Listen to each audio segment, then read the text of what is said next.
extend my warm and sincere congratulations to the newly elected executive who were elected not too long ago. I'd also like to acknowledge, of course, the presence of our Deputy Prime Minister, Honorable Comrade Santia Bradshaw.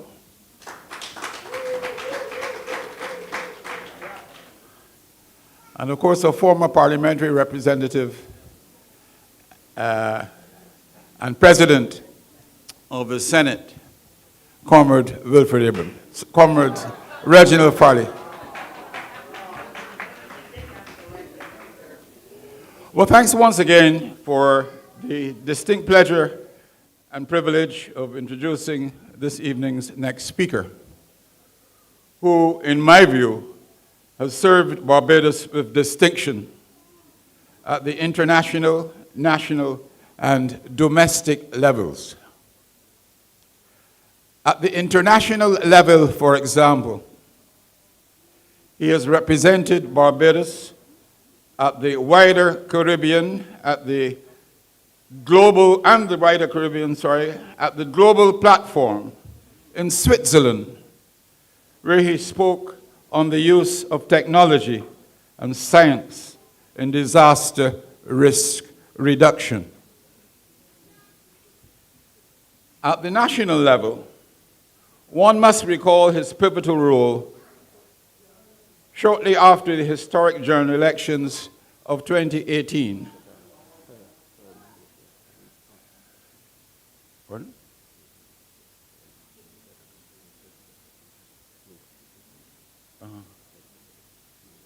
Okay. Yeah. At the national level, one must recall his pivotal role shortly after the historic general elections of 2018 in a successful, multifaceted operation which necessitated the rescue of our all-important tourism industry. It would be inconsiderate of me to repeat in any descriptive detail the factors which made the rescue operation necessary, except to say that prior to this gentleman's timely intervention, we were on the cusp of making international newspaper headlines for the wrong reasons, though. It's worthy of note, however, that at the time of the rescue, the gentleman of whom I speak held the portfolio of energy and water resources with direct responsibility to the government's agenda for 100% renewable energy by 2030. Close to home, with the watchword of empowerment, his name resonates with people of all ages in the constituency of Christchurch East, where he has been a hard-working and dedicated servant,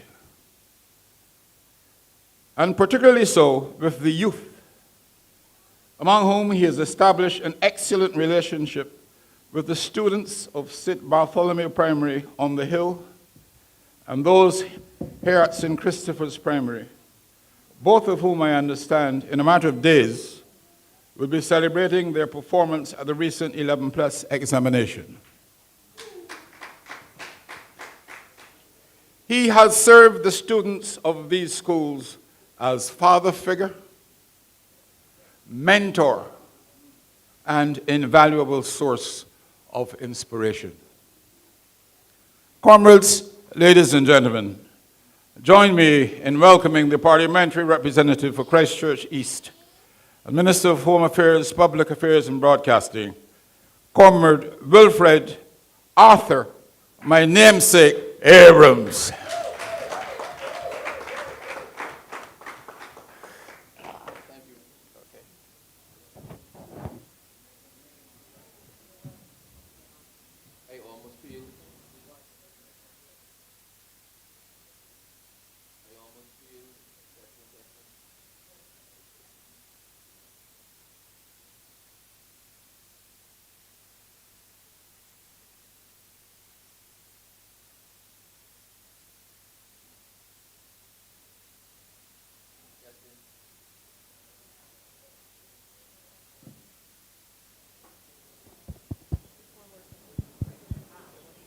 All right, everybody can hear me? Ricardo, after that introduction, I almost felt to come out here and say I want to thank the Academy. I want to thank all of those who voted for me and accept some big award. But it's good to be here. I'm aware the time is pretty late. I have some critical things that I want to speak about. I thank the outgoing / incoming executive for the work that they did over the last year and for the work that I expect will be done this year. We have some challenges. We know we have some challenges. And the executive tried on a number of occasions to actually get some meetings together, but we were trying to coordinate meetings across the constituencies, and that became difficult. But there were a lot of other activities in there that made their work very clear and very apparent. I want to thank them for what they did. I want to thank them for their presence in the constituency over the last year. I want to thank them for the initiatives. I want to thank them for the fundraising. I want to thank them for the donations. I want to thank them for the youth initiatives. I want to thank them for the Christmas party. I want to thank them for what they did at the picnic. I want the executive pull in a railway over the last year to raise the visibility in Christchurch East and also to just help spread the word. So I thank you. Now, Barbados right now, the biggest concerns for us right now are the ongoing violence, the gun violence, the robberies, and the drugs. With what is going on in the country now, there's some frank conversations that we need to have as people, we need to have as branch members, we need to have as people who live in our society, and in many instances we need to have as, for the most part, parents who have children or young people that they can influence. I came last week to speak to the St. Christopher graduating class, in particular the boys. They asked me to come and speak to the boys in particular. But one of my best friends is Santia, and I know as you say, boys only, she can say, so what about the girls? I know she never says when you say girls only, what about the boys, but you know. At the end of it, we decided to just speak to both the class 4s and the class 3s, and the boys and the girls. And we wanted to talk about what is happening, issues surrounding young people, to hear from them what their concerns were, to hear from them what their fears were, what their hopes were, what they saw as wrong. And I had a young man, Imran Richards, with me. Imran is an exceedingly inspirational young person. He's one of the people that tell you from up front. He had a drug problem. He would tell you from up front. He came out of a house where his father was an addict, his uncle was an addict. He came out of a situation where nobody expected him to accomplish anything at all in life. And he came and he gave his story to those young people. And they sat down in silence and listened. And I see it resonated with some of them. They, as young people, would never expect to hear somebody who has made it, somebody who is respected in society, to come and stand in front of them and say, but I was basically a paro. My father was an addict. All of my family had a history of drugs. The police used to come by my house in the middle of the night. That was the house I lived in. But he had a positive spin. Out of that, he became a motivational speaker. He consults with the government. He talks to young people, he shares his story, and he tries to encourage young people to do better. I mean, a couple of weeks ago, he called and said he wanted to make a donation to the parish land football team because he appreciates what the team was trying to do and what they were doing in inspiring the young people. And he came and gave them $1,000. He had to. He came and did it. Now, why am I telling you this? I'm telling you this because at the end, I spoke to them. I told them that I was proud of them, that the common entrance is just another step, is the most important thing for them right now. but they can get another, if you're not happy, you can get another try at 15, and then again at 18, and then again at 21. And I tried to explain to them that my talent might not be your talent. So don't measure yourself against me. Because if you're a singer, and you're trying to measure yourself against somebody who could run a 100, then you devalue the importance of your actual skill set. We had a frank conversation. And then at the end of it, we opened the floor to questions. And they were told, you can ask us anything. Now, I learned you never tell children that. Because they ask some real searching questions. And they honed in many instances, on drugs. And then one youngster, somebody asked a question, and we said, look, if somebody is trying to influence you to take drugs, then stay away from them. That person is not your friend. Look for somebody else. Look for another positive influence. And the youngster put up his hand, he want to ask something. He said, come. So he came, he gave him the microphone, he like, and he said, I want to ask you. I said, okay. And he whispered to me, what if the person trying to get you to take drugs is your family and live in the same house with you? And I paused because most people, when you think about people trying to negligently, negatively influence young people, you think of somebody from the outside. You think of somebody, and we keep telling the children, say no to drugs. And we keep telling the children, stay away from drugs. And we keep telling them, stay away from negative influences. But that boy was asking me a question because that was the reality of his situation. He asked, what if the person who is trying to influence you to take the drugs live in the same house with you and is your relative? Now, we have a problem. We can't get away from it. We have a problem. We have a problem with the abuse of narcotics in Barbados that causes people to do strange things. Some of these acts of violence, these apparently random or connected acts of violence, and you ask yourself, how could somebody in the right mind do what it did? How could somebody in the right mind do what it did?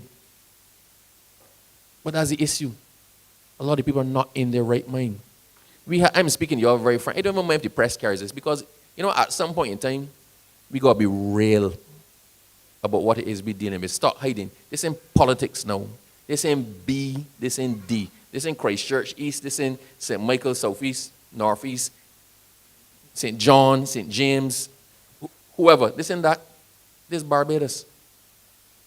We had a situation a while back last year where a youngster was walking down out there in Silver Sands with a gun in his hand looking for somebody, and he had on a mask.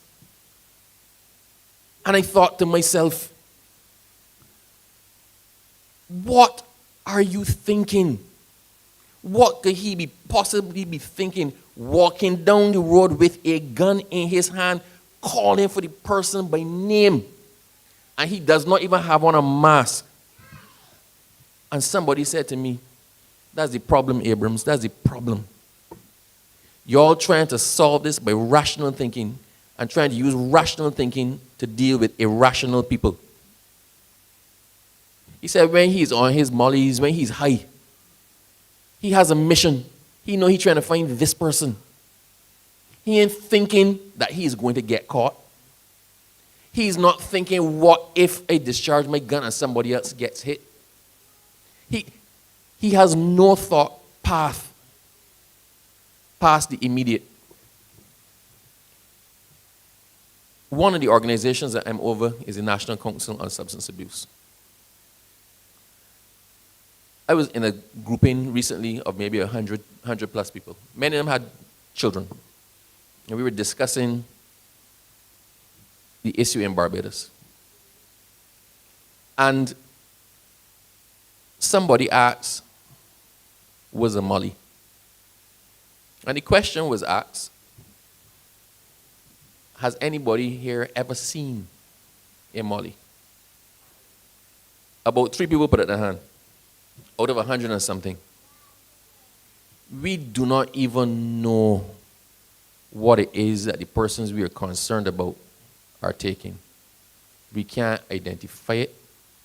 The information is there. The National Council on Substance Abuse has it. We put out the information, we give talks about it. But the average parent does not even know if they go searching the child's bag what it is they're looking for. Within the next 14 days, the whole of Barbados can know what all of them drugs look like. They're going to know what all of them do. We've seen the videos. Young people don't understand what they're doing to themselves. They actually don't. Because if they did, they wouldn't do it. We saw the videos of that man who was high on the synthetic cannabinoids. It looks like weed. It's not weed. They use any vegetable material and spray it with the oil. Right? People buy it thinking it's weed. It's not weed. And the man was sitting in a chair, his foot twitching. Right? His foot twitching, and he's urinating on himself. And you can hear the people filming him laughing in the background. Laughing. When he eventually sobered up, they had a video of him saying that was the best high he ever get. And he looking to do it again. He could not control his bodily functions. And he bought that, thinking that I was weed. We've seen the videos with young men who are so high and their friends poking bottles in the rectum and people filming it and laughing. This is what we're faced with. It's not the normal operation. I'm sorry to do this at a branch meeting. But you know what? At the end of this, I have a call to make. And it has to start with y'all. It is not like back in the day, and I'm not advocating anything, but it's not back in the day somebody smoke a weed and feel good and go on about the business. What these children are taking now can kill them in one. It could destroy them in one. It can make you pick up and do something that you think might be a good idea, and you cannot even start to balance the ramifications of what it is that you're doing. So we are faced with people in Barbados who are doing things that don't make sense. And a lot of it is interrelated. The shootings are connected with the robberies, are connected with the drugs. That's the reality. We as a government can try as much as we want. But quite frankly, you may get information on a person who is dealing, but you don't have the information on the persons that they sold to. So when one of the persons that they sold to goes and does something stupid, all we could do is come behind and try to arrest somebody, and you keep hearing that the law is reactive. But for the law to be preventative and for prevention measures to happen, then all of us need to buy in. People have said, I keep talking at people like if I lecture into them, I'm trying deliberately to not even sound like that because there's a plea from the bottom of my heart. We need all of us to buy in. I once jacked up some students. I was walking with Nadia. Where Nadia is? I was walking with Nadia, and I told some children, the boy was walking, but parts outside his shirt, and looking, and young lady looking unkempt. I said, does your school uniform? Don't disrespect that school uniform. My man, tuck in your pants. Tuck in your pants. Tuck your shirt in your pants. I told the young lady, dress yourself. And Nadia said to me, boss, suppose one of them children had cursed you. I said, well, they would have cursed me. But for all of us who turn a blind eye to the little things like that, then that's where it starts. If you don't enforce discipline in the small things, then the big things get out of control. Sometimes children need to know that somebody cares. Somebody cares enough to ask a question. People ask me why you keep running around behind my football teams. I sponsor every single team, sports team in Christchurch East is sponsored by Wilfred Abrams. Everyone. Everyone. So Silver Sands football team, Parishland football team, Potential Ballers football team, Parishland netball team, the volleyballers that used to be at Foundation, now playing out of Parishland. I mean, the cricketers. If you come to me and ask for sponsorship, I can help you. I sponsor individual persons in Christchurch East as well. Athletes. Why? Because if I don't show an interest, I do not know what backative they have otherwise. When I go to those same matches, sometimes then young men come and ask me some real personal questions with themselves, personal questions with their families, and speak to me one-on-one. I don't know who else they have. I am elected as the MP not just for winner, not just for all you all who had your lives and raised your children and got your jobs. I'm elected as the MP as well to encourage the students in St. Christopher, the students in St. Bartholomew, the youngsters on the block, all the youngsters who trying to do something with themselves. I try to get the message across. If you are a talented footballer, you want a problem with football in Barbados? Actually, let me talk. With Christchurch East, too much weed. No. I keep telling them, I'm not saying this behind it, but I keep telling them, y'all can't run a full 90 minutes. Because as you get sub, you coming off and you smoking. Before the game, you smoking. When the game done, all I want to get Gatorade. All I want to go to light up. If you have talent and you're serious, then you have to put that one side. There's a young lady in Christchurch East called Victory. Oh, you all know about Victory Bourne. I on that girl like white pan rice. Every time I see her, I interrogate her. I call her mother to find out what she's doing. I preach to her. Because she's a young person within my sphere of influence. And she has potential.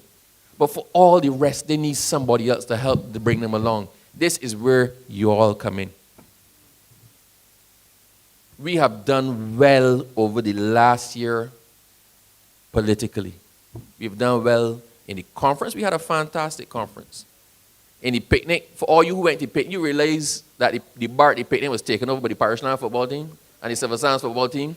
That the youngsters took it on, no, but lift up everything, park everything, open everything, treat everybody nice. That is what you get when you engage with them and show them that they are worth something. All of us, we are in a branch. Christchurch East is our constituency. When you see something going wrong in Christchurch East, you have to say something. Do not be afraid to stop a youngster and tell them something. Don't put yourself in it. Obviously, mind yourself. But don't be afraid if it's a child. If you see somebody going wrong, say something. If you don't want to speak to them, then if you know somebody, know them, or know the mother or the father, go and have a word with them. Once you've had that word with the parent, you've done your duty here. If the parent ain't want to hear you, that's them business. But you've done your part. Don't pass things that you know are wrong and don't intervene. It's all of our responsibility. You can't control what happens in Santia's constituency. You don't live out there. You all live down here. So let me start with down here. Let us stop looking down at people and instead try to see people where they are and pull them up. We are not just a political branch. For as long as we're in government, we are the stewards of Christchurch East. What happens here is our business. I, for certain reasons, don't want to say something in the presence of the media. Actually, I got to trust you all. Colville, Jamil, or you streaming? All right, no. I will tell you all later. Something happened recently. You know when you get a come to Jesus moment? Something happened recently that I thank the Lord that it worked the way it worked. Otherwise, I may not be here, winner. I may not have been here with y'all. Santia, no. But we now need to together work to take back Barbados. And it doesn't make sense to point at the government because the government does not know what's happening in your house. If you see your child with a cell phone that you know you ain't get the child, ask the child where that come from. It is almost common for young people to bring in a firearm and jack it in the grandmother's bedroom. Because when the police come in, usually they search the place for the person, the place connected, in the house connected with the person for who the warrant is issued. So people stash things under the grandmother closet or in she underwear drawer. If you know there's a gun in your house, say something. Because it may not be that you worry about your child shooting somebody. It may be that somebody else knows that gun is in that house and comes to your house for that gun. And then everybody lamenting, oh my God, he was a good boy. Parents, control what is happening in your house. All who are the heads of the households, control what is happening in your house. Do not turn a blind eye. Do not facilitate. If you facilitate, you are a part of the problem. The government cannot know what is going on in your house. As much as we want to, they have 100,000 households in Barbados. We cannot know everything that's going on in the households. If you know foolishness is happening down the road from you, then say something. If you don't want to do it, we will provide avenues for you to get that information out there. But we have to take it back. This is the last point, and just to drill it down. Somebody came to me recently. They have a major problem out by them with a particular named set of people in a particular house who are doing X, Y, and Z. And they do it brazenly, and they do it all the time. I said, have you called the police? Who, me? Not me. Not me. I said, are you afraid? They said, yes, I'm afraid. I come into you. I'm coming to you. I understand that fear is real. They got something named Crime Stoppers. They got anonymous places to tip off. But if you know that a situation is about to blow up in your area, and all the ingredients for that pot to bubble over are there, and for the explosion to occur, and you say nothing when it happens, you're just as much to blame as everybody else. The government can only do so much. This is not being political. I'm not pointing to say where the guns came in, when they came in, nothing. We have a problem now. It was years in building. It is here now. What are we going to do about it? This was not what I intended to speak to you all about, truthfully. But you all ably covered all the good things that we did over the last year, so I had a good there. There has to be a push in Barbados over the next, immediately. There has to be a push in Barbados. And people need to come out of the comfort zones. And all who are saying that we are concerned and all who call on the government to do its part, then I turn the finger back on you, right? I say we will do our part. We will do our part, but we need you to do yours as well. This situation we have now is a whole of Barbados situation. It requires a whole of Barbados commitment and a whole of Barbados solution. I don't think I can say any more clearly than that. Richard and company, I look forward to working with y'all over the next year. I know that y'all actually don't want to hear me. Y'all want to hear Santia, right? And I don't want, there was something else I was going to say, but I will save that for another time. So it gives me an immense pleasure. I blame Santia. There it was years ago, minding my own business. I was the president of the Barbados Bar, and Santia was my secretary. And we kept putting on programs to try to help people. We had a Lawyers on the Lakes concert to raise money, and we used to make like $30,000 and give it out to the Cancer Society and persons with disabilities and whatnot. And then Santia came to me a day, and she said to me, Wilfred, I hear that Reggie ain't planning to come back. So actually, I blame you too. I blame you too. Let me share the blame around. I hear that Reggie don't plan to come back. I said, uh-huh. She goes, so you ever thought of getting involved in politics? I said, nah, Sandy, that ain't for me. That ain't for me. Because I wasn't political. And she said, but you know, we keep trying to help people and we keep doing things on a small scale and raising money and trying to help a few people. I said, uh-huh. She goes, so if you really want to help people, then you can't keep looking narrow. You got to go wide. You have to put yourself in the position where you can't just help 100 people. You could help 280,000 people. You have to put yourself in the position to make policy. And I listened to Santia. And then Santia said, she left it there. The next day she called me, what are you doing? Let's go and have lunch. I said, all right. You know me, I always give to have lunch. And she's a good lunch companion. Come pick me up and say, we're going to visit, we got to make a stop first. I said, where? She going to Parliament. I said, for what? I want you to talk to somebody. And she carried me to Parliament, party car. I said, Santa, where are we going? We got to talk to Mia. I went in, had a conversation with Mia.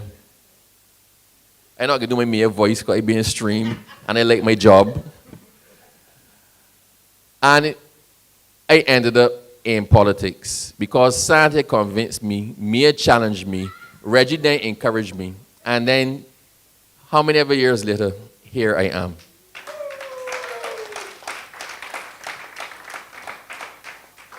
I'm glad for one thing. It's given me the opportunity to serve you. It's given me the opportunity to help a lot more people than I could have otherwise. It's given me the opportunity to be part of the solution.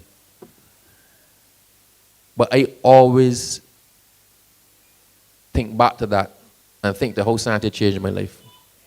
How Santia has changed the lives of so many other people in Barbados by her example. We were late because of the prostate cancer walk today. So y'all might see me in pictures. I put on a shirt. I went to support. I couldn't walk because I had to come down here. And Santia sent me ahead to stall while she completed the walk and did the interviews and then came down. But her example and her as a cancer survivor and her example as somebody who pushes for the underprivileged and her example in the fight against cancer in Barbados and her example as one of the best ministers of transport and public works that Barbados ever had. Her example as a deputy prime minister. There are a lot of young people who follow our party and who've thrown their hat in the ring and who've actually come out to support and try to change their life because of the example and the conversation and the relationships with this person. She is the most relatable person that you would ever meet. Santia came down a little bit now, but Santia used to be in every party, in every fete, in everything, at every event, right? Because she's that sort of person. She's a people person.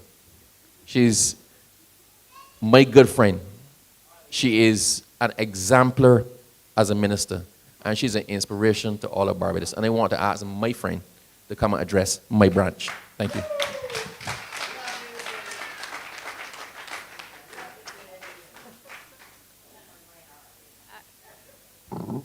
You're in my heart, too. A pleasant, good evening to everybody. Before I start, let me first of all congratulate the newly elected branch and the president. Let me also give kudos to the Christchurch East team, and certainly it's under the leadership of my very good friend, Minister Wilfred Abrams, because I know that this particular branch, they are always present. They are present in everything. Wilfred just spoke about some of the areas that he is actively involved in, but I know that this branch has been one of the more active branches across the Barbados Labour Party. And I want to encourage you this evening to not settle for the work that you have done, but rather to continue to chart a course where you can build on the foundation of those who have gone before you. I also want to remind you that in everything that you do, it is important that you acknowledge the people who have gone before. Too often, we forget the people who have built the Barbados Labour Party branches. Sometimes we forget in our enthusiasm to do things and to roll out new projects, the people upon whose backs we have had to climb up in order to be where we are today. And so I want to start by encouraging this branch to not forget those people. We have an aging population, and we have to tend to that aging population. But when you go through your list, you also have aging branch members. And the challenge, I think, to you this evening is really to sit down at your first meeting and to ask yourselves, what are you doing in relation to the people who have built this Barbados Labour Party Christchurch East branch? It is not that your tentacles will not outstretch to your wider community, but I feel very strongly that the people who are the foot soldiers, the people who are out there with the flags and the rags and there at every single political meeting, that in their old age, they must know that there is a Barbados Labour Party Christchurch East branch that cares, and that by your actions, you show them and their families that you care. That is how you get the continuity of support that is needed. We are finding that more and more people are disconnected, not just from politics, but they're disconnected from the church. They're disconnected from being parts of community groups. And we have to ask ourselves some serious questions, because I know this evening, Wilfred would have joined me, as he said, on the prostate cancer walk. But the question is, how many people are in this branch, and certainly generally in Barbados, are actually pausing to see how they are going to bring along a young man for a walk such as that, how they're going to get a young female involved in an activity within their community, how they are going to encourage somebody to be entrepreneurial, not just with words, but sometimes just giving them the assistance to start up a business. It is easy for us to stand here in this room, and I don't think that that y'all are really the people that need to hear the message about crime, as it is the people in whose households are directly affected. And I'm not saying that y'all in this room don't have your challenges, but I want to be real this evening, that many of you are not the ones who are dealing with the scenarios of the children who are maybe in the broken households, or the ones who know that the guns are being hidden, or who know that they could give information to be able to assist the Barbados Police Service, to be able to help us solve crime. It's not y'all. Y'all know, but it's not y'all that we're talking to. The conversation is bigger than this room. And the conversation is bigger because crime is no longer, or the numbers are no longer statistics. As we were on the walk this afternoon, we heard about a couple of shootings. We heard about the untimely death of a young man as well, another young man.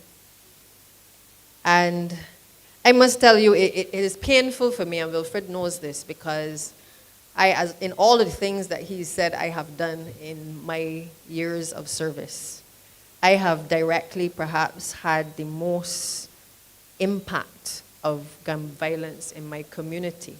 But not just my community, because of my interaction across the landscape of Barbados, whether in music or going to events and stuff. I have had to deal with the phone calls from mothers in the wee hours of the morning where they have lost a son. I have had to deal with the girlfriend who has a newborn child that doesn't know, since the boyfriend has been killed, how she is going to find the income to be able to support herself and her child. I have watched mothers who in communities have raised their children to the best of their ability, have to bury their children just a few steps from their house. I've witnessed this from the time I came to public life. And if there's one thing that pains me more than anything, is that I still continue every time I hear it to feel as though somebody cuffing me in my belly every single time. Because it is no longer a statistic. It is real. We were at 25 cases a few days ago. And I told Wilfred, I think I probably know about 20 of the 25 persons directly. Let that sink in for a minute. So it's not me waking up and reading a newspaper or grabbing the phone and seeing the name of somebody. It is, even this evening, trying to figure out quickly who is the person that has died? What's the name? Where they're from? Because the first thing that comes to mind is, are they from my constituency? Are they from Wilfred's constituency? Are they from this constituency or that constituency? And then what is the impact that their death is going to have on the community, on the little children that are in the communities when the gunplay is taking place that nobody has the regard for anymore? The fact that people feel that it's okay to go into a community and shoot up whoever they are targeting, but also end up shooting unintended victims in the process. The fact that we have now become so numb in this society to the statistics, to the numbers. We get caught up on the numbers. We read out the numbers. Another death, another homicide. Not realizing the connection that must be made in our minds to the fact that that is somebody's child. That is somebody's father. That is somebody's neighbor. That is somebody that many of us went to school with. We have become so numb to these numbers that we take for granted the responsibility that each of us have to be able to pull somebody along, to be able to call out the things in our society that are not going the way that they are supposed to be. There is nothing perhaps that is more painful than being a part of a government and sometimes feeling so helpless at times when you think that even with all that you're doing, you're still waking up and hearing another young man get killed. Somebody else been murdered. We know that we have programs, and I didn't come here this evening, I'll be honest with you, to tell you about all the programs that we have. I know y'all want to hear about roads in Christchurch East, but I didn't come here, as Wilfred said, I don't think either of us could have thought that while we were on the walk that we would also be being delivered with the news again. I mean, we know it's not going away, and we know that we are doing what we can from the side of the Barbados Police Service, certainly, and all of the other programs to try to stem the issues that we are facing. But I want you to understand that in all of the efforts that we may be doing, we call it a whole of government approach, a whole of country approach. But the reality is that while we continue to speak in these words, people are dying. And the question is, what are we going to do about it? I took a few of the young men in my community this evening. They're here with us now on the walk this evening, the prostate cancer walk, and I want to acknowledge them. And I want to acknowledge them because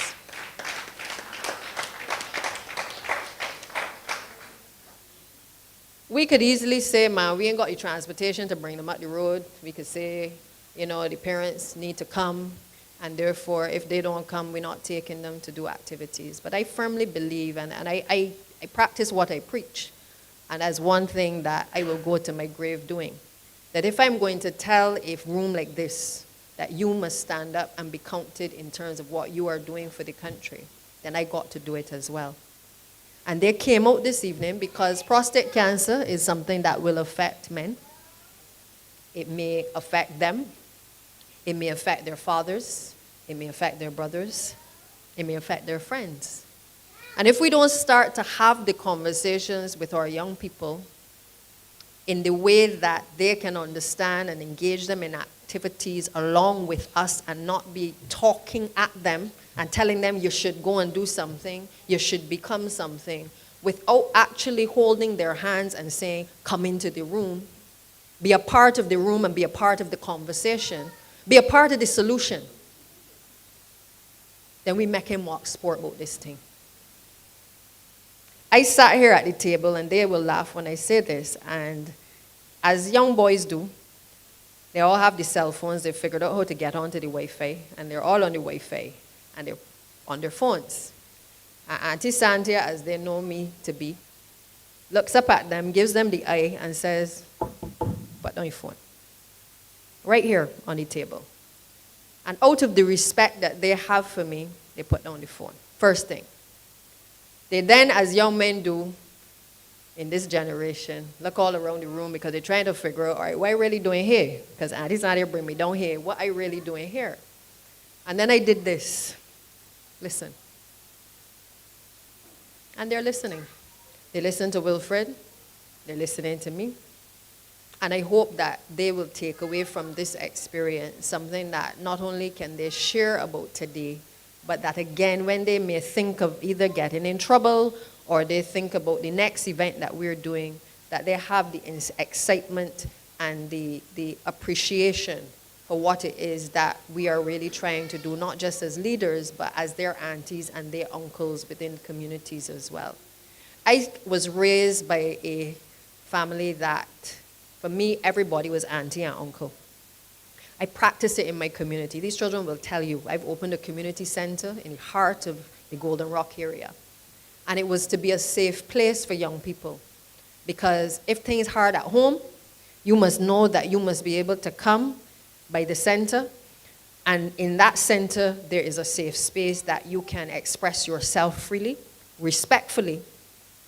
So there must always be order, and they will always tell you that the one thing we allow them to do is to be themselves. Not so? Always be themselves. But we will do it with a hand that is firm. We don't hit anybody, because you all know my position from Minister of Education. I don't believe in hitting children. But I believe in reasoning with our young people. And I feel that if anything that you can take away this evening is that it is the responsibility of all of you not to be bystanders anymore. Not to speak in glowing terms about what you ought to do or what the government should do or call in on the call-in programs and complain from here to A to Z about what the problems are in our society. We know what the problems are, though. But what you doing? What you doing in your communities to be able to help lift up our young men and our women? What are you doing to make sure that as many young people are enrolled in the programs that are available by the government? What are you doing to agitate to the politicians, to all of us, what the children want to do to stop them from being idle? We now celebrate a common entrance examination, which, again, you know my position on this, that we spin and talk in mud. We talk about transformation. But the true transformation is in us, not just acknowledging the children who do well, but the true transformation in education can only come when we recognize that our children are all differently abled. They learn in different ways, visually, some. Some can read the books. And they develop at different stages. But we have this, and we continue to have this approach while we are transitioning, where we want to highlight only the achievements, but not the children alone who have basically struggled to do well in sports or who have been doing well in robotics. That is the culture that has to change. And I think this branch has to also be challenged to find not just the successes in those who do and perform academically well, but as Wilfred has done, to seek out those who are talented in other areas, those who don't sometimes even know what they want to do. But because they're not surrounded by the people who may be able to tell them what to do, it is your responsibility as people who have walked the road before to find ways to empower and to enlighten them about what it is that they want to do. If you ask most young people, what do you want to do? I know. That's the first words that has come. I know. Right? It is your responsibility as adults, though, to arm them with the information. But you got to arm yourself. Otherwise, we will continue to scroll through the newspaper tomorrow to see, wait, who is that dead? Which mother is burying the son in the next couple of weeks? I am tired of calling welfare to assist with a little grant to help a mother who can't bury her child, though. So I tonight don't want to carry this burden on my own anymore. Because I believe I have done a lot, and I'm not going to allow the 25th or the 26th death to stop me from continuing the community work that I do and to save as many young men in particular and young women as I can. But if it is that the streets, and I use the streets loosely, the communities, the people on the blocks, the people in the houses, the people who interface with people who are involved in gun violence, know who the chief offenders are in communities, then it is time that we take the steps to make sure that we root out the problems in our communities. Or we are going to be continuing to bury our young men and say sorry to every mother that comes our way. This is our reality. So the police have a role to play, because if the streets know, the police must know. And they must have the intelligence, whether they go out on their own and seek it out, whether they do the community policing that we have seen deteriorating over the years. They are trying, but in all fairness, I will not stand here as Deputy Prime Minister, as an MP for St. Michael Southeast, and tell you that there is not more that can be done. Because I've seen it. I have the outposts in my community. But what you need is the people on the ground, the foot soldiers, apart from the community leaders. You need the community policing as well. When we heard the shooting this evening, I said to my officers, you know what burns me is that my young men leave their community every Sunday and they go to the beach. Not so? You walk down to the beach, they ride down to the beach. And if they're riding down to the beach, every other block in Barbados doing the same thing. All the young men riding down to the beach because they're trying to find something to do. So while the police looking in the communities, maybe they also need to be looking on the beaches. Because sometimes that is where the young people congregate. There's likely to be conflict. So I am not trained in policing. But I think I've been around this thing long enough that if they ask a few questions, I may be able to point them in a few directions. This thing is not complicated. If when they get to the beach, there's something to do, that we have activities there that will teach them about activities relating to the sea. That it's not just a summer activity, but if young people are going there on a Saturday and a Sunday, then those who have the wherewithal, the corporate entities, the people who will, again, look on, the onlookers who will say, oh, shoot, another shooting. We need more security. Then maybe a number of these people need to stand up and be counted to find the support systems to be able to allow these young people to breathe a little easier. We have a problem, but we also have to be a part of the solution. And this is not a conversation this evening about pointing a finger. Community has to do what they have to do. Community leaders have to do what they have to do. Each of you have a responsibility to do what you have to do as well within this constituency, because y'all got some trouble spots down here too. But I've had the benefit of coming up with a father who made sure that lights were on every pavilion, every hardcore in St. Michael Southeast. That football boots were piled up in our house to make sure that young people had the opportunity, who had no money to be able to send the children to football, to be able to get a pair of boots to play. I say to you tonight, if the drug man can provide the boots, the young people can play and they can respect the drug man. What you have to do through the churches and the community leaders and the political directorate and all of the branches is to stop pointing the fingers and figure out how you can be the support systems for our young people.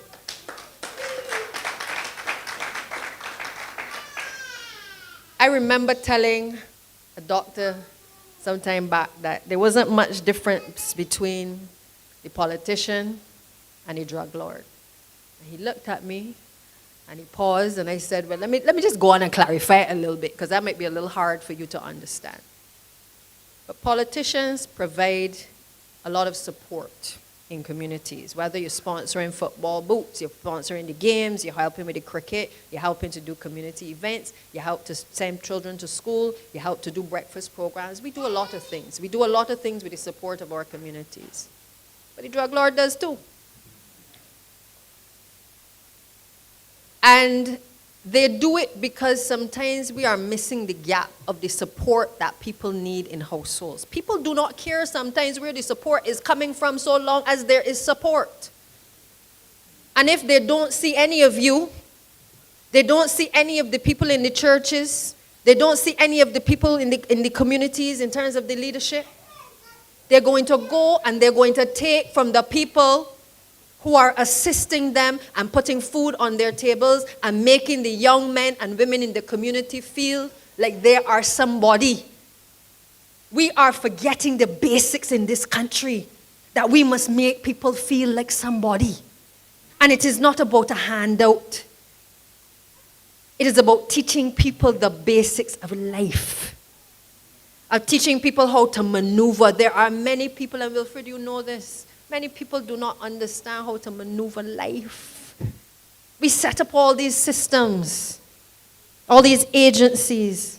But if you don't have people who care, if you don't have people who will accept people from where they are coming from, whether intellectually, academically, or in terms of their circumstances, then all we're doing is setting up structures. So the first thing I would say to y'all gotta stop and start to care. And care enough that you are no longer numb to the statistics of another shooting. Because we get into that point where it's like, another one, boy, another one. But it is having an impact on our people. It is having an impact on the mental health of our people. I have old people who don't want to leave the house. You try to plan an activity. They say, Santia, I want to come, boy, but these young people doing bare foolishness. People should not be living in fear. Our children should not be growing up with their reality being that they will experience and see some gunman running through their community, or that they will be present when a body is being shot up, or when the police are turning up on the scene and they're seeing the body laying down there for hours. We're wondering what is wrong with our society. But if you dig a little deeper, you will start to begin to understand that while there is a problem, there is a solution at many different levels. But we cannot bury our head in the sand and pretend that it is somebody else's problem, or that we can just put security on our homes and somehow the problem will not affect us, because you still gotta go to the supermarket. The tourists that I saw talking this evening down in town about what they experienced, they're on vacation. They didn't come here for that. They came for sun and sea and sand and frolic. But they end up being exposed to something that has now become our new lived reality. And we all know that we depend heavily on our tourism. But this battle is not about trying to make wrong things right because of tourism. That is just a consequence of what it is that is happening.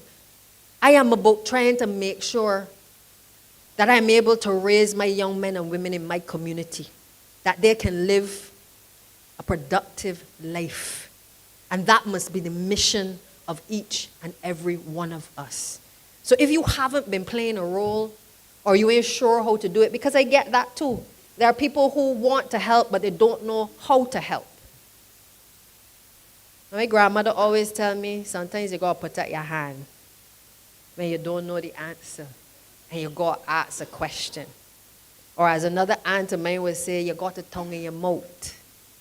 You need to open your mouth and ask the question, how do I help? So our conversations in branches right now cannot just be about the next election and about fighting with the leader of the opposition who likes to fight with my colleague in parliament. It can't be about that. The people will deal with him. But our mission right now must be one that is focused on dealing with combating crime and dealing with the issues of the children that are not getting the lessons, the children who need the support system to be able to get out of their communities, to see that there is another way that is out there. If you are not creating those opportunities, don't call in for the calling programs and tell me nothing about the government. If you are not stepping up to the plate, and you can't come to the table and say, this is what I am doing, but I need some support to do it, then don't say anything. We need the people in the communities to come with the solutions and not make this thing a political issue. We know how the guns come in. Apart from targeting the people, and I am not talking about the people in the ghetto, to target, I'm being very clear, and I'm speaking very clear for the avoidance of doubt this evening, because none of the young men and women in my constituency can bring in any guns in this country.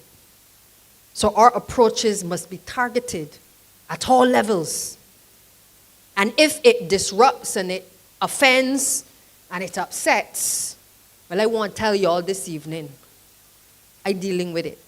I upset and I'm offended by the fact that we can see the proliferation of guns and ammunition coming into this country.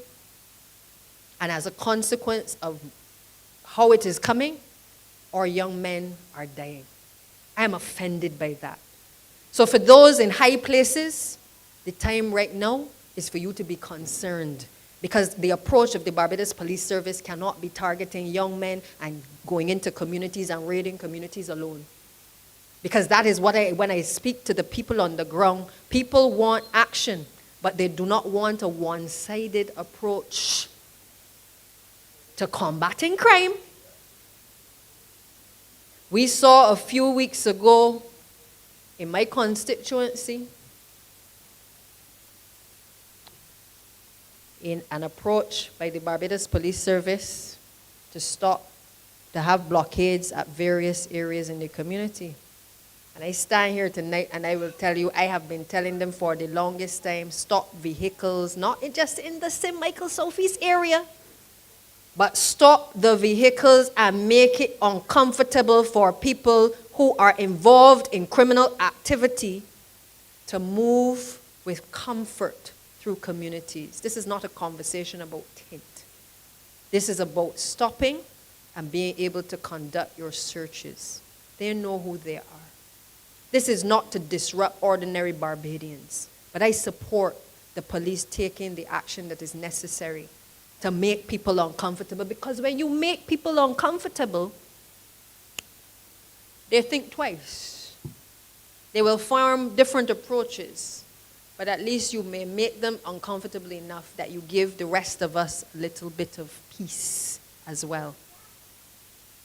And therefore, my wish is that by targeting a community like St. Michael Southeast, and particularly the Pine, that this act on the part of the Barbados Police Service is not a one-off act. Because that is when we then get into singling out communities.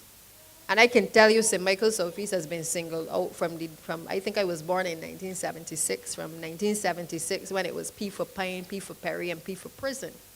Perry being the magistrate back then, and P was for Pine, and P was for prison, because if you went before him, my father would tell you the only place you were going was to prison. So I have come in my years in public life and growing up of knowing what targeting communities and branding communities can do. So I would never support an act by any government, by any police service that is only targeting one particular community. But I say to you tonight that you have to support the Barbados Police Service in its efforts once they are doing what they are doing across the communities to be able to quell gun violence in this country. And I will be the first on the front line to support an effort that does not single out a community, but targets the communities where we know that we have the challenges to be able to arrest gun violence.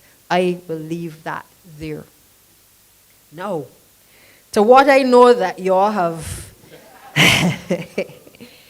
have called me here for. I know y'all ain't called me for my good looks. I know that y'all called me this evening because the minister keeps telling me, he sits next to me in cabinet, and he sits next to me in most places. Wherever there's a vacancy, everybody knows that that second seat is usually reserved for Wilfred, or if I am not there, that it's reserved for me. But he has, from the time I took up the position as Minister of Public Works, we have had engagement in relation to this constituency. We started with a few of the short roads in the early stages. I got accused of favoring Wilfred and favoring Christchurch East when we first started, because we did a number of roads in the area as sample roads so that we would be able now in this financial year to actually start the process of rolling out the short roads program. So just for the clarity, the short roads are the roads that are not the main roads, they're not the primary roads, they're the roads that sometimes lead to people's houses, where the road, the surface is uneven, that we can put in the milling material off of the roads that we scrape when we're doing the milling and paving, and be able to sand seal the surface, okay? So in this financial year, it is our intention to get going with that program. We've already started the assessments of a number of the roads, and very shortly we will be rolling out the program across the entire country. Of course, Wilfred might have to wait a little bit on the short roads because he got quite a few, and the rural parishes have really been crying out for the assistance for us to address that.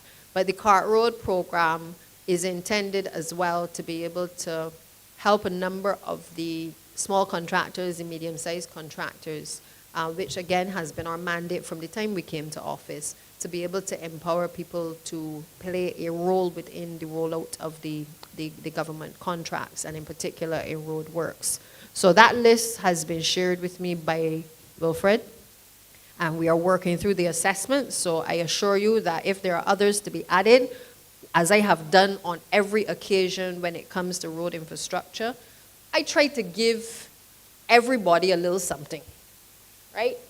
You know, when you got a lot of children, you got to share, right? You got to allow whatever you have to be able to make its way around the table.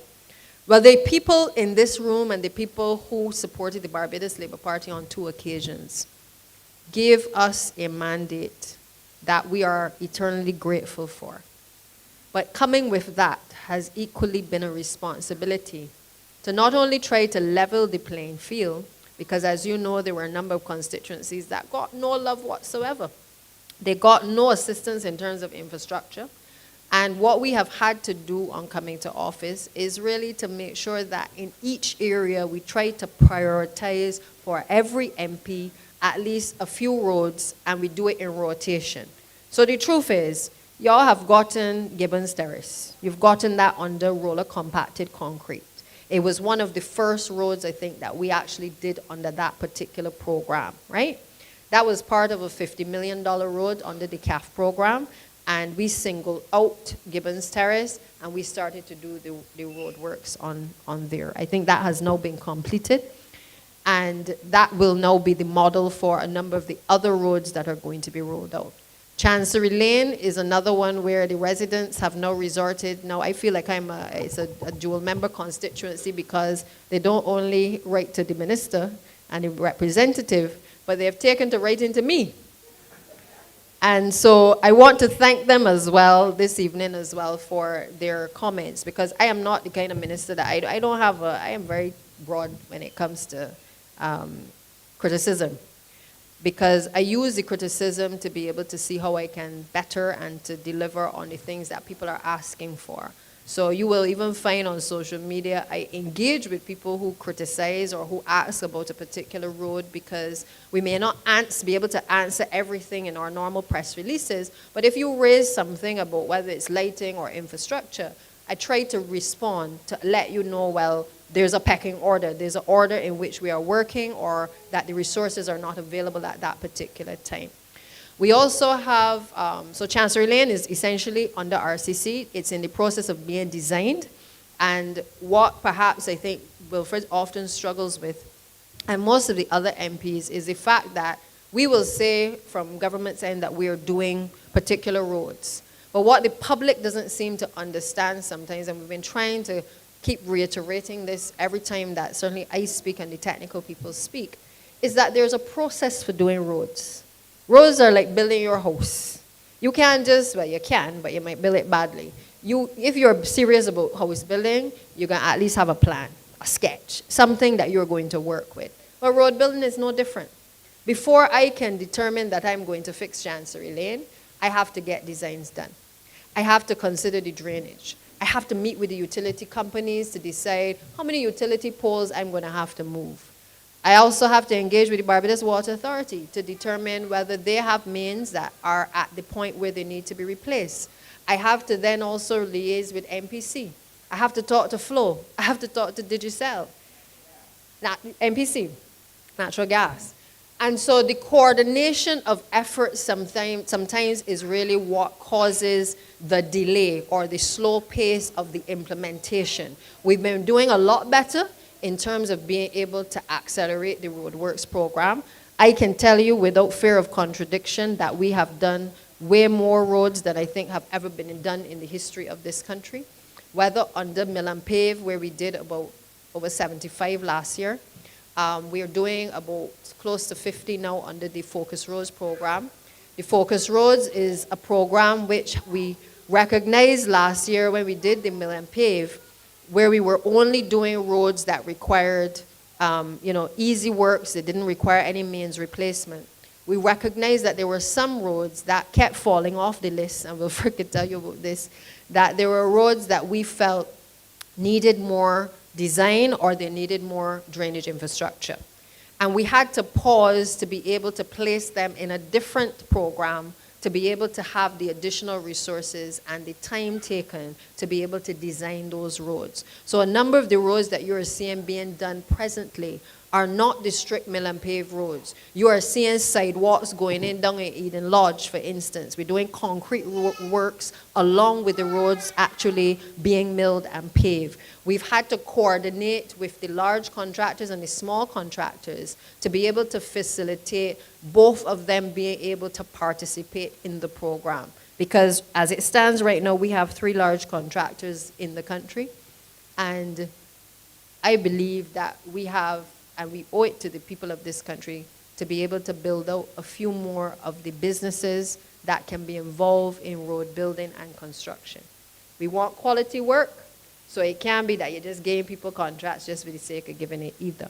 So there must be standards that the ministry sets, and equally that the contractors are able to meet so that they are able to start the process of being able to engage in competing in terms of the roadworks program.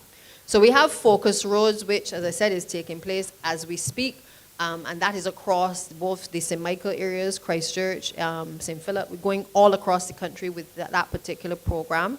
We also have the $230 million loan that we would have received from the People's Republic of China, where we have about 16 projects that are currently ongoing in the Scotland district.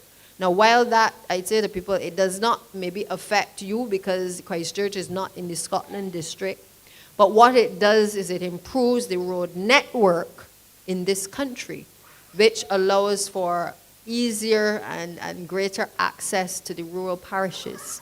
And I want to reiterate that the rural parishes were neglected by the previous administration because they were held by a Barbados Labour Party administration. That is a fact. And I haven't brought it this evening, but I have started to get the statistics on what we have been spending, because I think it is important that people start to contextualize the spend, but also in each constituency, the level of the works that have been done. The truth is that you will always feel that Christchurch East and every constituency is not getting the attention that it deserves.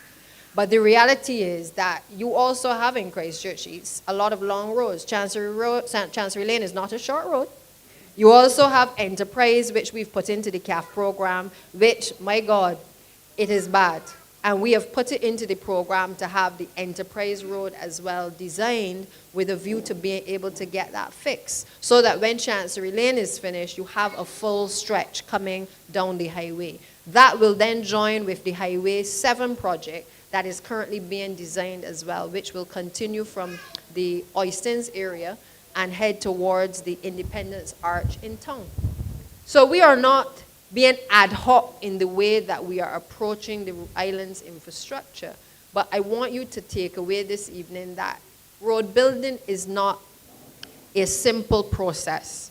And it does require us, we don't always get it right, but what we try to do is to make sure that we are able to do key connecting roads, while at the same time, as we're doing on the Focus Roads program, doing a number of the side roads so that the communities start to feel the impact of the roadworks program as well.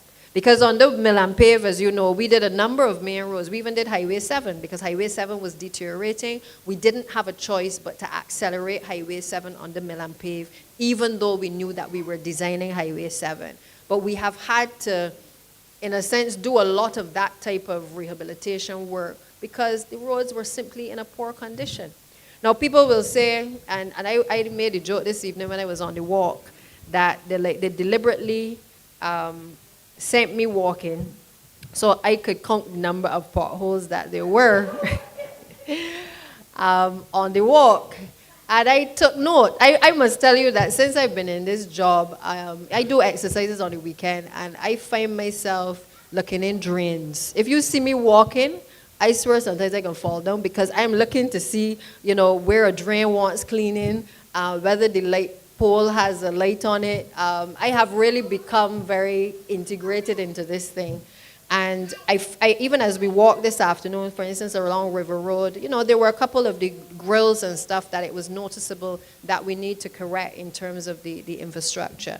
And we have some sidewalk projects that are going to be coming shortly, because I feel very passionately that particularly our city center areas, that we need to make sure that the access in the city centers, Oystons, Holetown, Bridgetown, Spicetown, that those areas that there is a free flow of access, not just for able-bodied individuals, but also for our disabled community.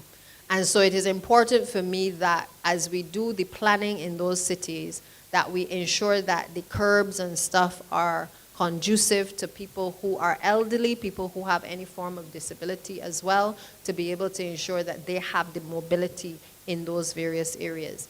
The other project that we would have pretty much gotten the green light for in the last week or so is the lighting of communities, because again, I have lots of requests for lighting, particularly in the current climate that we are experiencing. Lots of people are asking about increased lighting so that if there is an activity unwarranted, that they are able to see what is happening in their communities. And I think one of the things that I proposed to the Prime Minister a few days ago was that we perhaps switch out some of the lights that we currently have, the solar lights, and use those immediately in the communities where the police have raised concerns and that many of you have also raised concerns, so that we can improve the condition of lighting in those very difficult spaces and very dark areas at this point in time. So we have that project. We're waiting just to be able to sign off, I think, on getting the additional lights in. But the thrust of government is certainly to be able to improve the infrastructure and to make sure that we have the necessary infrastructure that is required. We're also in the process of looking at the speed humps, because every time I do a road, the next question comes, when I can get humps in the community. I know you want some out by you. And so being mindful, and I want to go back to this, sometimes people feel that this government does not listen, or that we too busy doing, high-level things, that we are not paying attention. I want to assure you that perhaps sometimes the process takes longer than you would like, but that we do listen to what you say, for whether it's in the Parish Speaks, the Ideas Forum, or even in these types of settings in terms of the concerns. But we also have to prioritize based on the resources that we have available to us. But the lighting and certainly the speed humps are two areas that I am trying to address. I've come to realize that speed humps is a little bit more technical, or I'm not sure if the technical people are making it more technical than it needs to be. But I have found that there is obviously a technical explanation for when you place speed humps in certain areas and where you place them. So they do traffic counts to make determinations as to how much traffic is coming through. Now for the ordinary Barbadian, for me as well, if the people are rushing through in a ZR, through my community, and they ain't stopping, and I got little children, to me it's a no-brainer. But I share that with you because, you know, it is easy for every lay person to become a technical person. What our responsibility has to be as leaders is to make sure that people understand that even though you may see the solution in front of you, sometimes there are 2 or 3 other things that we just have to get right before we are able to sign off on them. So Minister has given me a list too of the areas where speed humps are required. And again, I encourage you to continue to submit those things in addition to the lighting. And it has not gone unnoticed. As I said, every MP across the country has asked, perhaps except Ralph Thorne, has asked about, well, I have never, I'll be honest, I have never received anything when he was even a member of the Barbados Labour Party. So I don't know which constituency he intends to run in, but I assure you that this administration is mindful of its responsibility to the people. And so long as I have the resources within my ministry and the willpower within the technical team, we will execute as best as we can in terms of upgrading the infrastructure in this country. So I know that, I don't think that there's any other road apart from perhaps the Wilcox Hill, which Wilfred had drawn it to my attention that there were some concerns there. We have had the area assessed. It is one of 5 roads that has been put out for tender under the CAF project, and we hopefully will be in a position soon to award the tender to the contractor to be able to do that. That will also include work along the Time Bottom area as well. So I mention these because while you will have all of the other roads that you may want to raise when I sit back down, I want to make the point that these are large-scale projects that will bring relief in terms of once you come out of your house to be able to commute to various parts of the country. And it is our mission to make sure that we improve that level of the network while at the same time, once we have the resources, to go into the communities and do a road here and a road there, okay? So I want to be clear, Chancery Lane is on the cards for this constituency. We have the Enterprise Road. There is also the Time Bottom Road and the fixing of the Wilcox Hill. That had to be combined because you're not just dealing with the hill, but you are also dealing as well with the road as well. And so they had to pause for a bit just to go back to make sure that they had the design and everything in place to be able to put that out for tender also. So I will pause there because I think that kind of captures a lot of the major infrastructure projects. But simply to end by saying to you that work is happening. There is no doubt in my mind that we can do better. And I am always one that challenges my staff. They're probably sick of me. But I challenge them every day to do better than they did before. We have the challenges with potholes. We have done the investigation to find about 6 pothole patching machines, which we are purchasing to be able to allow us to cleanly cut out the area and to be able to fill the holes. We have private companies presently who assist us. One of the large contractors has one of the machines, and we have also been using them to assist us in doing a cleaner cut of the potholes across the country. So that we've not only been using MTW, but we've also been trying to outsource the work so that we can be able to get the works program done. But as we go into the hurricane season and deeper into the hurricane season, You will find that with climate change has been particularly problematic for MTW. At this time of the year, Minister Abrams is telling us constantly we got to cut trees, which we know. He is reminding us, obviously, of all of the infrastructure work that has to be completed. But one of the things that you have to be aware of is that the rain, the intensity of the rain, even with the best intentions on our roads, is causing the roads to deteriorate at a rapid pace. And so unless we are able to do what we have started to do, which is to start to do large-scale infrastructure projects where we repair roads that will last another 15 to 20 years, then you are going to constantly see the challenges that we are encountering with the patching having to be done on spaces on the highways as well. So that is something that we continue to work on, but we're hopeful that once we get the pothole patching trucks, that we will be in a position to be able to quickly go back in and get those works done. The last point I would want to make is and Minister also is aware of the challenges we've had with the Barbados Water Authority in respect of the reinstatements. I don't think that up here is as bad as what I saw in Crab Hill in St. Lucie recently. I describe it as the slaughtering of the roads in the Crab Hill area, because while we are doing a good thing by ensuring that we are doing the mains replacement in the parish of St. Lucie, the parish has also been impacted by the fact that the reinstatements have not been corresponding in a timely manner.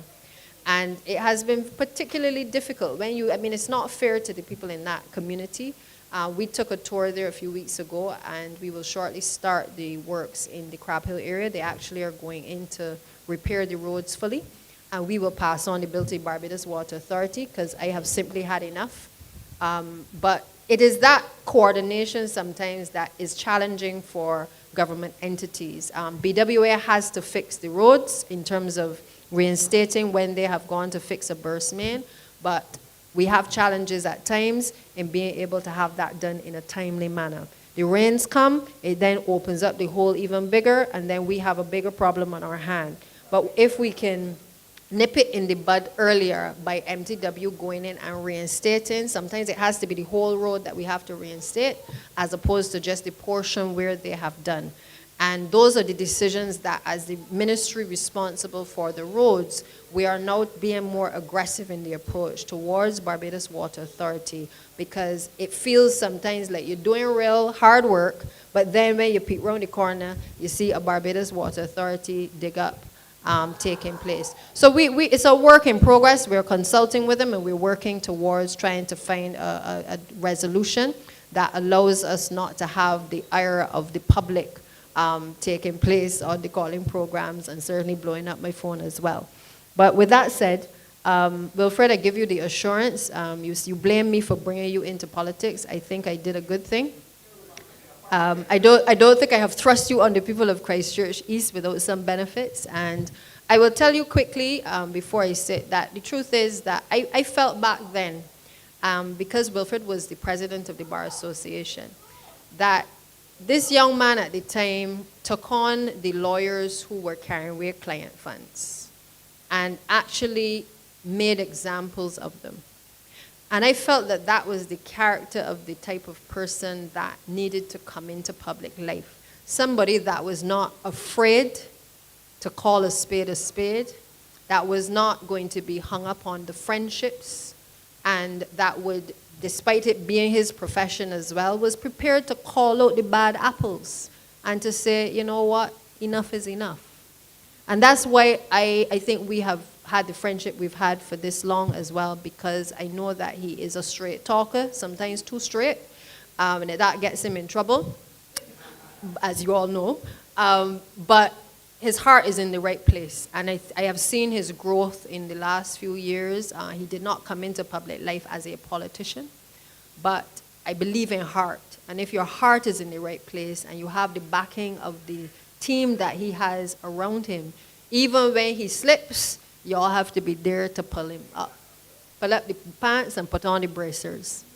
But that is what teamwork is about, because as politicians, we don't always get it right. But I am proud certainly of my team, because my team is always there, present and accounted for. Wendy's sitting here, my team is in the back, some are outside.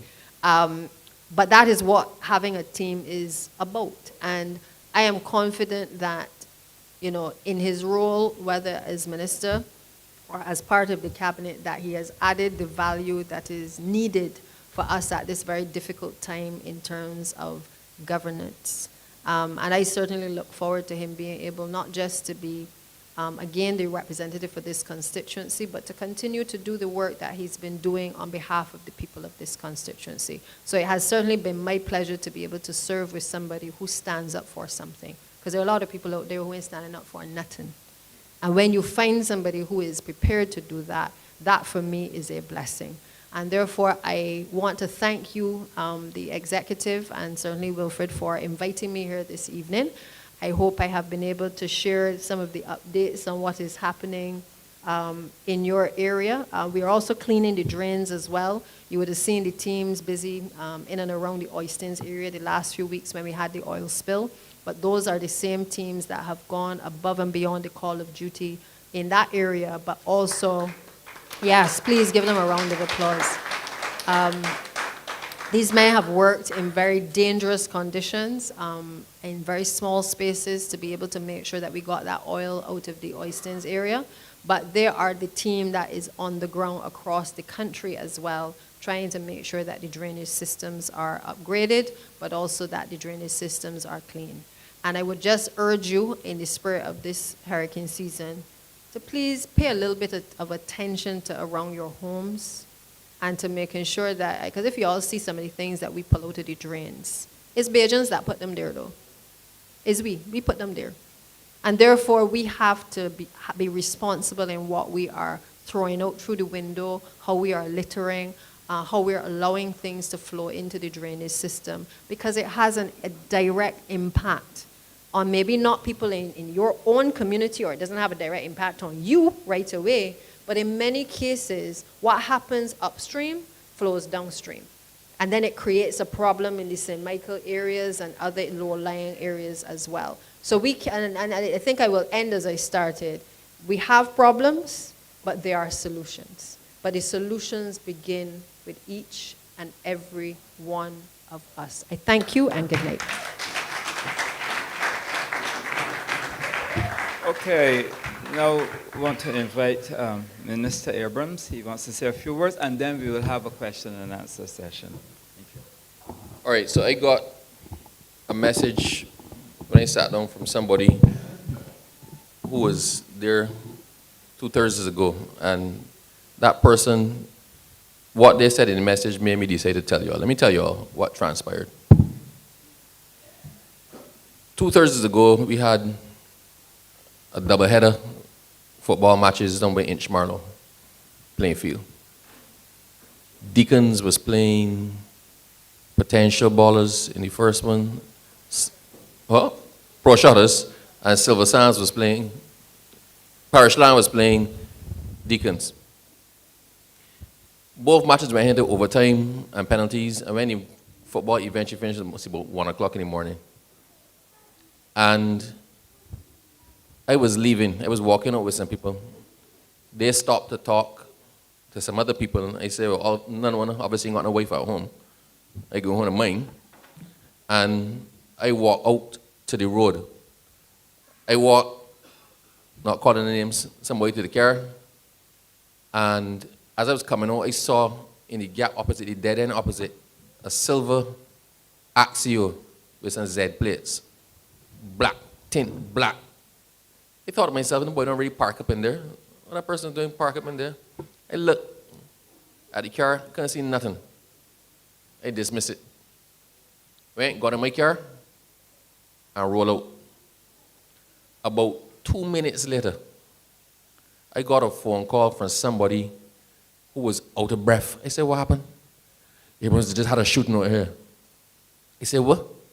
I said, where you are? He goes, I running.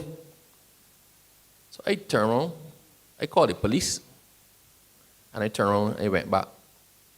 When I got back there, I see about one man there who come back. Because people had run, I guess. And I asked him what happened.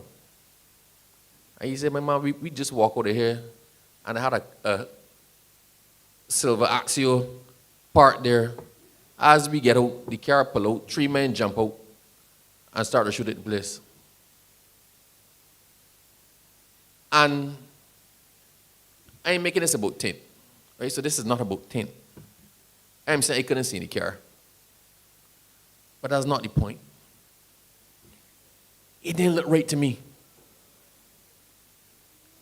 And I look at it, I thought,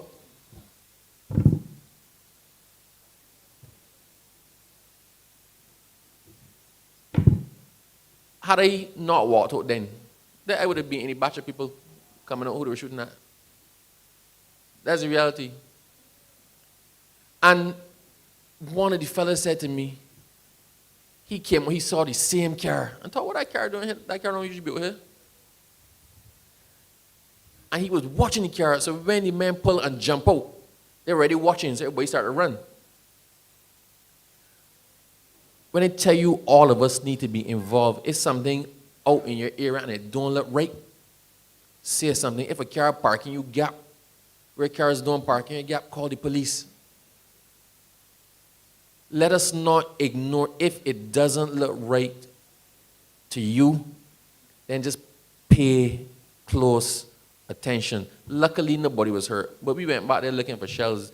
They had like over 10 shells in the road. That's what we saw from the road. But I'm glad nobody was hurt, right? But we can't ignore what's going on. We can't ignore it. We have to be on our alert, and we actually have to take responsibility for ourselves as well. So the person messaged me, and their comment was effectively, people need to know if something happening in the area that don't look right. Make a call. Make a call. All right? So that's, I'm telling you all that. I don't want to sensationalize this.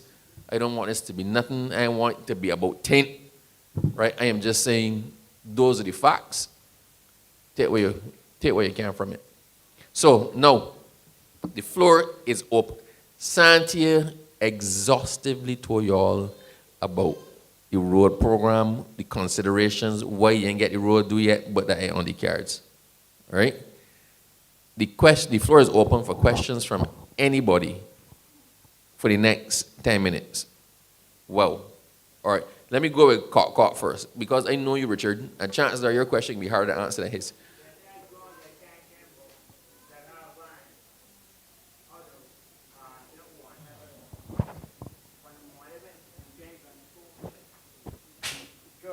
Hey, hold on.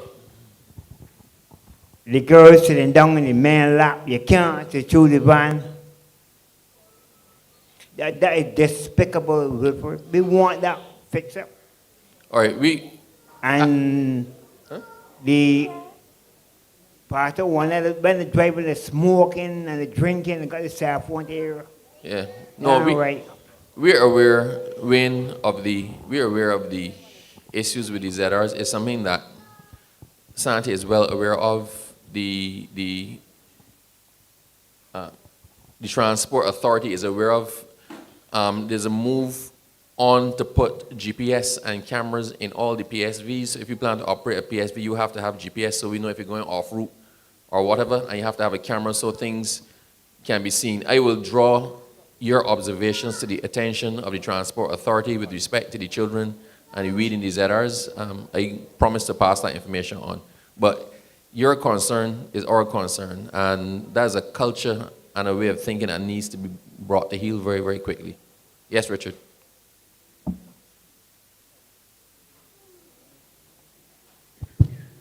Minister, thank you for coming and for giving us a good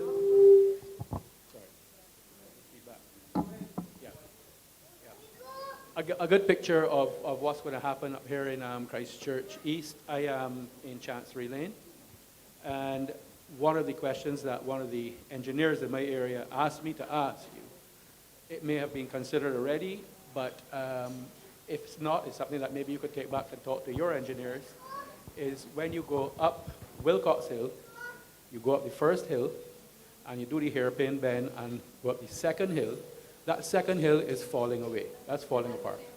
Right, that second hill. And what he is asking is, for consideration, is when you come around the hairpin bend and you go up to go up the second hill, if you could not go straight, cut a road straight through, straight over. So you would come out behind the houses that are up on the hill. In other words, it's just empty land there. I don't know if the land belongs to the government or if you have to purchase it or what. Oh. But that's the unknown part. But the thing is, the consideration to put to the engineers is, would it be more cost effective to cut a road straight and come out on top by the, by the airport fence, or to do all the revetment and all the work you have to do to stop the road from collapsing, which is already collapsing, that second hill, right? That's one question. I have a second one. Thank you. Thanks for the question. I'm not sure whether they've actually considered that, but I know that when we were, the attention was drawn to Wilcox. As I said, the decision was taken for us to address both the hill as well as the road as well. So I can check, just double check to see exactly how that, if there's any thought given to that. But usually if there's going to be running through anybody's land, obviously that may require a land acquisition. So I am minded to say that I don't think that has been considered as of right now, because that may actually take a little bit longer than what we are proposing in terms of getting the road done. As it relates to the issue that you raised, the Transport Authority, as you know, we tried to strengthen the regulations recently to be able to allow the Transport Authority to have greater teeth, not just to be issuing licenses, but also suspending and revoking licenses as well. And very shortly, you're going to see the rollout of some PR in relation to the owner's responsibilities, the public's responsibilities, but also the driver's responsibilities. Because having had the regulations done, we need to make sure that we have the proper tribunal as well in place, so that any of the concerns raised about not just behavior on the buses, but also when they are driving recklessly, that we're able to deal with that. So we're working on that now, so that you will have a greater control over what happens on the roads as well. All right? Welcome. You had another question? Second question. Everybody, I think, has seen that viral video of the driver in a private coach tour bus with people, and he is standing, the steering wheel is there, he's standing and dancing, and so on. Now, I'm sure that even the Transport Authority has seen that. We want to know what is... We would like to know what is the position of the ministry in a case where somebody is not only responsible for his own life, but the lives of other people in the bus and other road users, to be there standing up and dancing with the steering wheel is over there. He's standing in the center and dancing. What is the Transport Authority doing about that? So first thing first, with any video evidence that is circulating online, the first thing you have to do from a legal standpoint is you have to be able to determine the truthfulness of that video, whether that is in Barbados or whether that is somewhere else. Once we're able to confirm that it is one of our vehicles, sometimes the license plate is obscured, and therefore you have to do a little bit of investigation. Sometimes you have to get people to come forward to give information, and sometimes the passengers don't want to give the information as well. So it's easy sometimes when you see something to say the Transport Authority should take action, but without the details and the information, it is, as you can appreciate, it is difficult to take action. And hence that is why I said that the public communications, to be able to allow people to call, for instance, a hotline number, to be able to report these incidences, is something that we're going to be encouraging more of going forward. Any incident like that that we are able to prove, the owner of the vehicle is called in. The driver of the vehicle is also called in. And if we are able to show the evidence, they can be represented. They're given a fair opportunity to be able to defend themselves, obviously, but there is a hearing that will take place. What we've been finding in many cases is that the owners have been not rehiring those particular drivers, and we have also been in some cases revoking or suspending the permits for a period of time as well. So we've been applying the regulations as they have been passed, but what we want to now make sure is that the public is also aware of the process, and that you as well wouldn't be asking me in a meeting like this, what happened to that particular driver? You would actually know that the Transport Authority has been taking decisive action to deal with and to root out the bad behavior, okay? The regulations are already in place. What we are rolling out now is the public communications to be able to now set up the tribunal so people can go before the tribunal and actually have their cases heard. Yeah. Precisely, yeah. Precisely. But it has, I can assure you, and I think on the occasions where Wilfred has raised the issues with me, what we have done is call in those drivers, and those matters have actually been dealt with. Of course, the police has a role to play as well. So they also prosecute from their end, but the transport authority will either revoke or they will suspend the permits in most cases. And that's what I want to be in a position to do, yes. Precisely. And it's easy to blame us. Yeah. Right. Okay. Yeah. Yeah. Okay. Thank you. Okay. Good evening, Minister. Mine is not an ask. I think you've had enough answers to ask that we would have had today or this evening. Mine is to thank you. I know roadworks is a big challenge, and I understood what all that you said. But I want to thank you, especially for the people I represent, because of those side roads, the smaller roads that you're doing now. Our bus, accessible bus, can now be able to access the homes. Before the wheelchair users, we couldn't get to them. So a lot of them are now being able to access to go to their appointments, etc. So that is a big thank you, and I encourage you to continue with it. Thanks so much for that. You know, sometimes it helps when you hear thank you, because I think sometimes we forget that in doing the big picture things, it is those small things that really matter in communities. And that's why I've said the street lights, the speed humps, making sure that people, especially our elderly and our disabled, can get out of their homes. Some of the roads, I will tell you, and I've had the personal experience in my own constituency, trying to fix a road, a short road, relatively short road, it looks very simple, but to be able to fix a road that would benefit within the housing area, 7 households with elderly people. In order to fix the road, I have to fix the road above the road. I have to fix the road up the hill. And I have to put in wells to be able to catch water and put in drainage in order to be able to capture the water, put in the curb so that the water is able to flow seamlessly downstream, and then I can fix the road. And that's why I say it is important to talk people through the stages of road building and making a decision on doing a road or doing any of the road works, because we see something and we tell ourselves, but there's an easy road to dig up and just put down some milling material. Oftentimes it is not. It requires thought in terms of the drainage infrastructure and digging of the wells in order to be able to capture water. And particularly with climate change as it is, we have to now do roads where we are more mindful of being able to capture the water that is flowing through the communities. Yeah, correct. Yes, but thank you. Anybody else? Last question, or that's it? Okay, well, I'm just going to turn over to Nicole. There's food and drinks afterwards. I think Nicole is going to do the formal vote of thanks, but I, from the bottom of my heart, want to thank all y'all for coming out. This is an exceedingly productive meeting. And then sometimes, you know what, we might be a political organization, but it can't always be about politics. And sometimes we just actually have to speak to each other as family about what's our problem, what was the plan, and what we're doing together to correct it. So thank you.